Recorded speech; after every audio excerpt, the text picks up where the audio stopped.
সরকারকে মেসেজ তো 100% দিতে চাই। সরকার দিয়েই বা লাভ কি?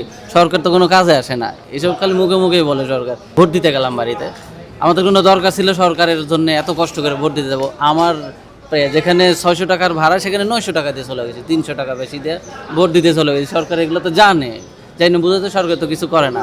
এই যে ঈদ উপলক্ষে সরকার যদি প্রত্যেকটা জায়গায় জায়গায় যদি সরকার যদি চেকপোস্ট বসাইতো বা এরকম কন্ট্রোল করতো, তাইলে তো আমাদের জন্য ভালো হতো। সরকারের আর কি বলো, সরকারের প্রতি আমাদের এই দুঃখ হয়।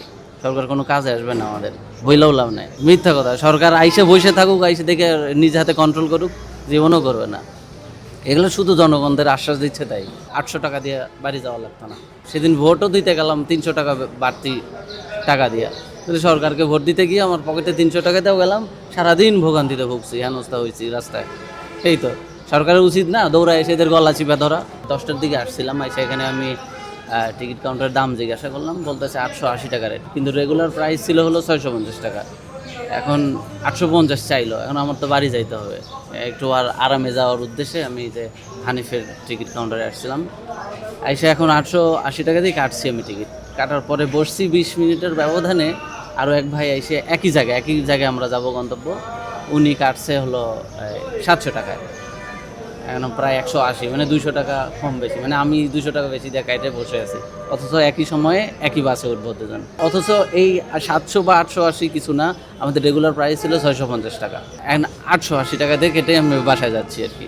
700 টাকা এক্স্যাক্টলি। মানে এই যে একটা মানে ভারসাম্যহীনতা। আমি প্রশ্ন করেছি ওনাকে, উনি আমাকে বলতেছেন যে ভাই এটা কোম্পানির দোষ, কোম্পানি নিশ্চয় আপনাকে 880 টাকা দেওয়ার পরে কোম্পানি কমাই দিয়েছে রেট, এখন আমি কি করব, ওনার কিছু করার নাই, এইভাবে বলতেছে।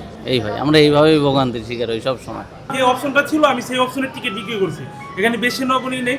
যখন আবার পরে দেখা গেলো গাড়ি ছাড়ার আধা ঘন্টা আগে বাকি অপশনগুলো দিয়ে দিচ্ছে, তখন আমি বাকি অপশনে যে রেটগুলো আছে ওই রেটের টিকিট বিক্রি করছি। সেটা তো আমি বেশি নিচ্ছি না, আমার কোম্পানি যেভাবে অপশন দেওয়া থাকে আমার ওইভাবে বিক্রি করা লাগে।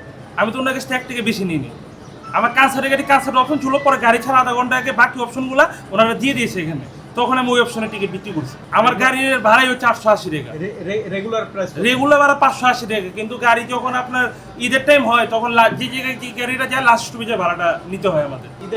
ঈদের জন্য সবসময় এরকম হয়, মানে লাস্ট স্টপ যে জায়গায় গাড়ির গন্তব্য শেষ ওই জায়গায় ভাড়াটা আমাদের নিতে হয়। এখানে কোনো নেই, এটা মানে আমাদের অপশনের টি ছিল, তো এই কারণে আমার কাছে যে অপশনটা থাকবে আমি তো ওই অপশন টিকিট বিক্রি করবো। আমার কাছে তখন ওই অপশনটা ছিল না, এই জন্য আমি দিতে পারি না। এখন কোম্পানি দিচ্ছে, আমি দিছি।